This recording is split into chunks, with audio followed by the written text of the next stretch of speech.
Welcome back to Shape of the City. As was mentioned in the last segment, drowning is a leading cause of unintentional death for children ages 1 to 4.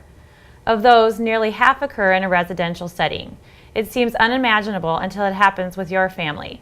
One family is not only sharing their tragic story, but has also dedicated themselves to making a difference in the lives of others around the world. Blake Collingsworth is here to tell us more about the mission of the Josh the Collingsworth Foundation. Thank you for joining us. Thank you very much. Happy to be here. Great.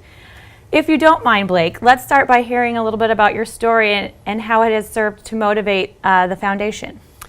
In a really nice spring day, June 1st of 2008, we had a large family gathering. We'd only had the pool for a couple of years, and when you have a pool, a lot of friends and family want to come over and enjoy it. And there was a transition going on between people getting in the pool and getting out of the pool and getting food ready to do barbecue. And Joshua was left by himself in the basement, and he, I think, took it upon himself to go out there and try to fill his older brother's water gun, because when his older brother was around, he never got to use it. So in those few minutes that we lost track of him, basically the first place you want to go is look in the water, and we did, and he was in the water, unresponsive. We pulled him out and started CPR. The paramedics did get his heart beating again, and he was at Lincoln General, but then life flighted to Omaha. And through lots of extensive studies, they realized his brain function had had too much damage because of loss of oxygen. That only takes a few minutes for children. And after 3 days, we had to make the decision to take him off life support, and he only survived about 45 minutes after that. The brain just could not sustain the working of the vital organs. It was through that process, being in Nebraska, we just don't get the message as much as they do in Florida and Texas and some of these places. And I started doing research, and I just could not believe that we weren't spending more time talking to children about the importance of staying away from water unless you get mom and dad or grandma and grandpa. From the moment they can understand, we talk to them, don't touch the stove, it's hot, look both ways before you cross the street, stranger danger. We have all these litany of things that we talk to kids about, but we as adults are not spending enough time talking to kids about it. So it kind of struck me, well, we need to have something that can engage them. Mm-hmm. It's not going to do us any good sitting around a kitchen table and just saying, hey, don't go around water unless you get mom and dad. It's not going to resonate very well with them, especially when you're talking 3, 4, 5 years old. So just started kind of looking around thinking you got to have a character, and the purple dinosaur is already taken. Mm-hmm. And an animal made sense, and I saw otters floating on their back, holding hands, playing in the water, and kids laughing, and it just made perfect sense. So, tell us about how Josh the Otter promotes water safety then for individuals and communities. We've been very fortunate to get a lot of different organizations and schools and civic groups, swim schools, to utilize Josh the Otter in their swimming lessons or in their communications with kids.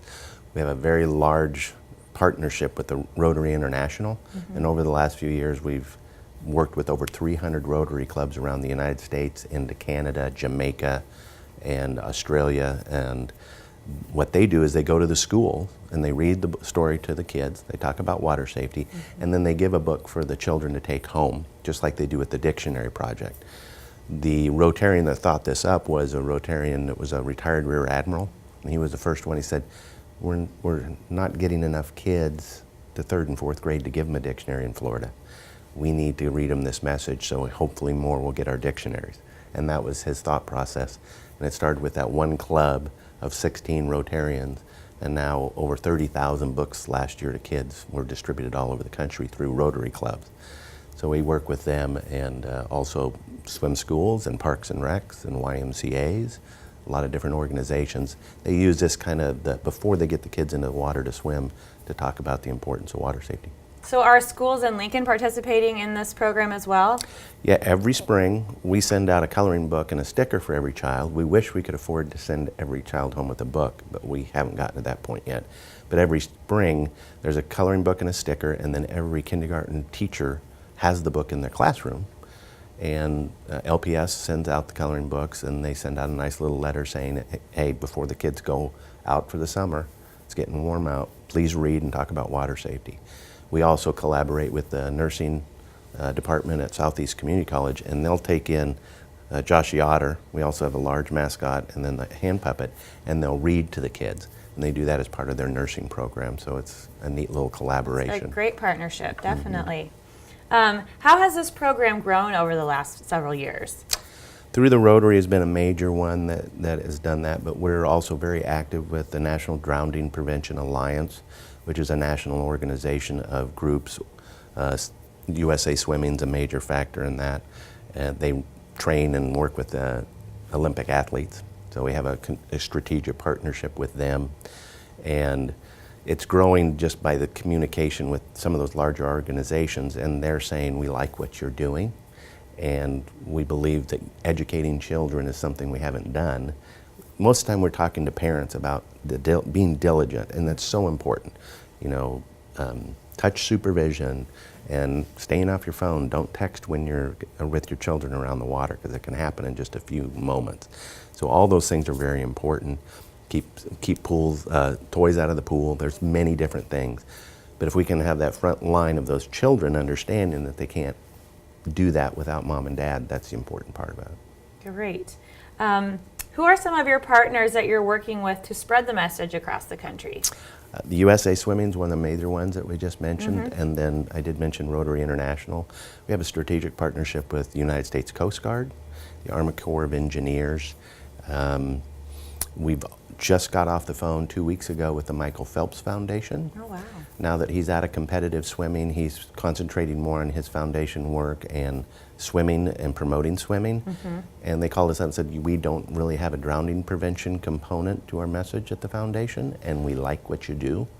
And his mother, Debbie Phelps, she actually spoke at our benefit 3 years ago, so she's quite familiar with what we do. And they said, how can we maybe add this message to our right before our swimming lessons? So that's another really nice partnership that we're excited for the potential of. And increase your visibility and just get that message out to more children and families. Are there any other personal stories you can tell us about an individual or group that your program has impacted? There are so many little tiny stories that you hear that statistically we're not going to know what our impact is for quite a while. We're going to have to see those numbers drop, because you can't see a child that didn't drown because he got the message. But we hear many anecdotal stories. And my mother actually had a friend who was a grandmother, and she had her 2 grandchildren by the pool, and the 5-year-old said to the 3-year-old, hey, you're getting too close to the water, you have to back away, you're not an otter yet. So there are just dozens and dozens of those types of stories. And we hear from swim instructors that tell us that children are coming in, they're not as inhibited by this, they're not as afraid to getting their swim lessons because they're excited to become an otter. Okay, great. So, but they always get that message, this is not something you do by yourself. We want you to be excited and not scared of learning to swim, but we want you to learn all the messages. So we just believe we're developing a whole different thought process for kids and adults about water. That's really exciting to hear a child, a young child got the message, and then it's, kind of advocating that message as well. What do you think is still the biggest obstacle to keeping our kids safe around the water? It is creating a generational change so people automatically understand the problem and what they should do, how they should behave, the different steps they should take. We need to get this kind of like everybody is with their seatbelts now. I use that analogy a lot. It took me a long time before I started putting my seatbelt on. I had to get into that habit. I even bucked the system for for quite a few years, like a lot of people did. But children automatically do it because they've been strapped in their entire lives. So if we can kind of create that, and that's why we're starting as young as we can, but we need to get a full generational change that people, they see a pool, if they see a pool toy in it, or if they see a gate that's not quite latched, or some of those different aspects, and then just taking those moments, those educational moments while they're around the water to talk to their kids and keep reaffirming the message. And that's how we're going to have to do it. And we need to get lots of more people into swimming lessons. We have some great facilities, the YMCAs and some of the different health clubs, and we have a lot of opportunities to get kids into swimming lessons, and we actively promote that. A child is 85% less likely to drown if they've had formal swimming lessons. So the more we can get in there, the less chances we have of losing children. And definitely, swimming lessons are a life-saving skill, so it's definitely something you want your child to go through. What can our viewers do to make a difference? Talk to their friends and family and their kids, especially about, water. It is important. We all want to have fun with it. We didn't tear out our pool. It wasn't going to bring Joshua back, but we also knew that we had to start creating a message for people and talking to them, and we need everybody in the community to talk to them. If they want to volunteer, if they want to help, there's lots of different ways that they can get involved in the community and help out through Rotary clubs, through Parks and Rec, through some of the other organizations. But the most important part, get your children in swimming lessons as soon as possible, and you can start them as early as 6 to 9 months through the Float for Life program, which is at the Y and a lot of other places. And if you have friends, tell them to get their kids into swimming lessons. The other thing is, don't rely on lifeguards when you're around the waters, when you're going to even the public pools or the lakes. Be a part of the community, keep your eyes open. If you see someone you think they're having trouble, alert a lifeguard. So it's a full effort that we all have to take in order to save lives and to get people to where their water's safe. Definitely. Where can families or individuals go for more information about Josh the Otter? Our main page is www.joshtheotter.org. If you just Google Josh the Otter, it pops up. So he's pretty popular. He's gotten very popular over the years. And that's our main website. And we also have a Facebook page with over 10,000 likes, so we have a lot of followers on our Facebook page. But you can reach out to us through the Josh the Otter website. We have a lot of information there we have resources, ways that you can reach out. If you're looking for somebody that teaches different swimming classes, we try to have those resources available.